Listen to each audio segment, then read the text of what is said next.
Historic cities and unspoiled nature are some of Croatia's top attractions. The vibrant capital city of Zagreb is home to some of the country's best museums, galleries, restaurants and shopping.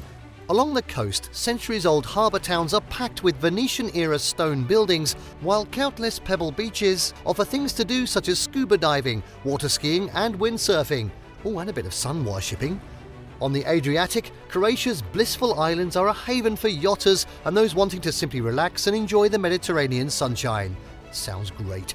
In this video, we're going to be taking a look at the top 10 rated tourist attractions in Croatia. And wait till you see the top 3 that we're going to be showing in this video. Something you would never even have thought of, so make sure you watch till the end. Now before we begin, make sure to subscribe to our YouTube channel for more awesome travel guides and make sure to hit the notification bell so that you know when we publish a new video. So without further ado, let's cut to the chase. At 10, the pretty town of Korcula. The town of Korcula, the chief settlement on the island of the same name in South Dalmatia, sits snugly on a tiny peninsula. Protected by medieval walls and towers, its car-free stone alleys are laid out in a herringbone pattern so as to give shelter from the prevailing winds.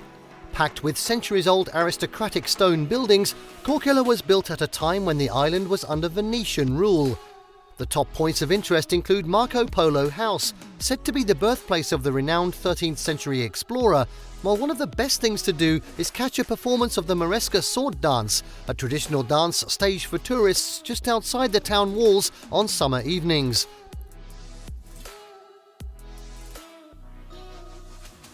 Next up at 9, Zlatni Rat Beach. Croatia's most photographed beach has to be the remarkable Zlatni Rat, Golden Horn or Golden Cape. Located in Bol on the south coast of Brac, this unusual landform, known as a spit, is made up of fine pebbles and runs 500 metres perpendicular to the coast. Depending on local winds and currents, it moves and changes shape from season to season. Backed by a cluster of pine trees offering shade and overlooked by the rocky heights of the Vidova Gora mountain, it is lined in summer with sunbeds and umbrellas. Of course it is. I'd love to be on one of them. Widely considered one of Europe's top beaches, the sea is warm enough to swim from June through September, and some people even manage to stretch the bathing season out to May and October too.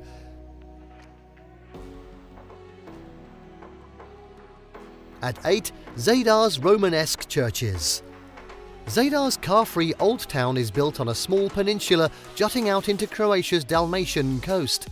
Said to be the country's oldest continually inhabited city, it can trace its roots back as far as the Stone Age. Its top tourist attractions are its many fine Romanesque churches, most of them built between the 9th and 13th century and filled with superbly preserved religious paintings and ornate golden treasures, and yes, built of stone. Be sure to check out the 9th century pre-Romanesque Church of St. Donatus, the 11th century Church of St. Mary, and the Cathedral of Anastasia, and the Church of St. Chrysogonus, both from the 12th century. Other things to do include visiting the Museum of Ancient Glass, as well as 2 popular modern installations, the Sea Organ and the Greeting to the Sun, both on the seafront close to the tip of the peninsula.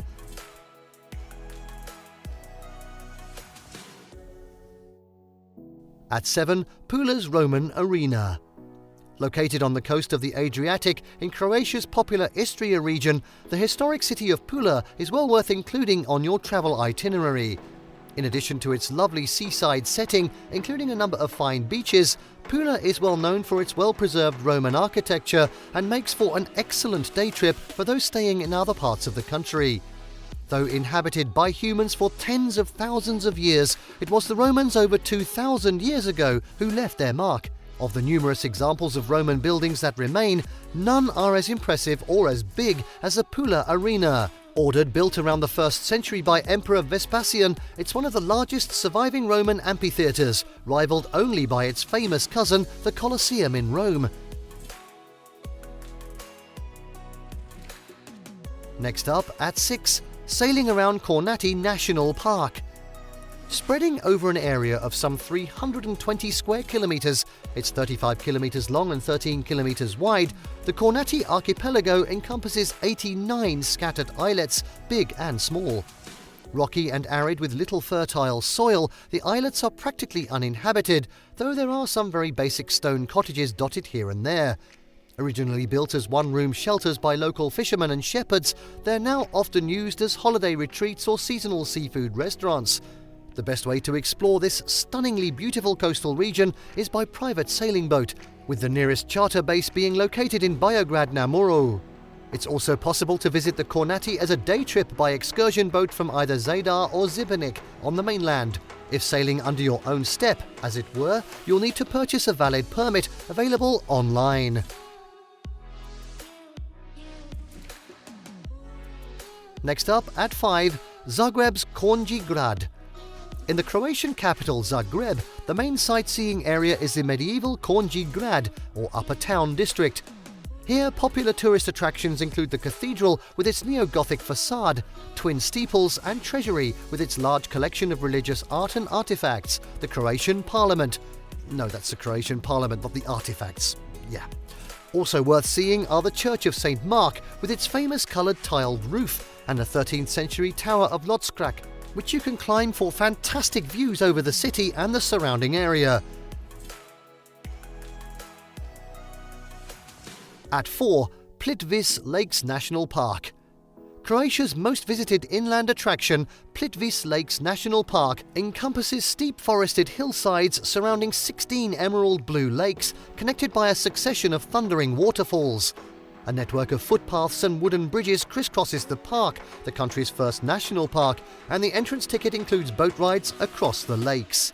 Thanks to the lush, pristine nature, the park is a haven for wild animals, including wolves and bears, though they are timid apparently, so you are unlikely to see them, as well as owls, eagles and falcons. There are several hotels on the edge of the park should you wish to stay the night and perhaps make friends with bears. You can visit Plitvice on organised sightseeing tours by bus from Zagreb and Zadar. If you're planning on visiting without a guide or not as part of a tour, be sure to reserve your tickets in advance. It's a very popular tourist attraction that receives over 1 million visitors a year, but not probably all at the same time.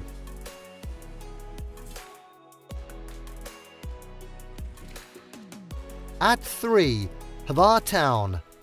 Many tourists visit Croatia to explore the blissful Dalmatian islands, of which the most fashionable is Hvar. Here, the trendy city of Hvar is home to some of the country's top hotels and best seafood restaurants.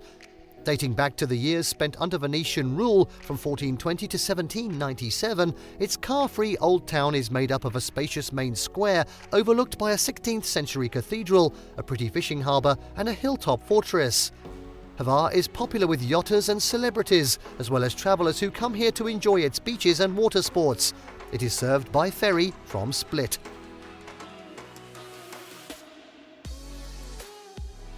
And now at 2, Diocletian's Palace in Split. Split, Croatia's second biggest city after Zagreb, was established within the ancient Roman walls of the huge Diocletian's Palace. Situated overlooking the Adriatic Sea, it was built by Roman Emperor Diocletian, of course, who retired here in AD 305. Square in plan, it's more fortress than palace and actually housed the emperor's personal garrison. The palace has 4 monumental gates, 3 accessible from the land and one that originally opened directly onto the water. Within the walls, things to see include the magnificent peristyle, an arcaded courtyard, where you'll also find the Cathedral of St. Domnius, with its elegant bell tower. A fun thing to do at night is to visit and enjoy the illuminated ruins, while during the day, concerts and entertainment are frequently held. The Old Town is a pedestrian-only zone and has been proclaimed a UNESCO World Heritage Site.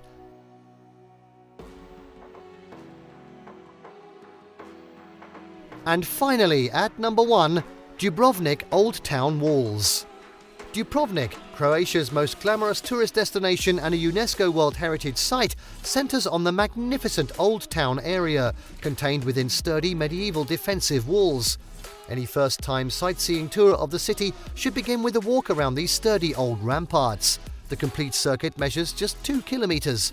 Doable, which incorporate fortresses, towers and cannons along the way.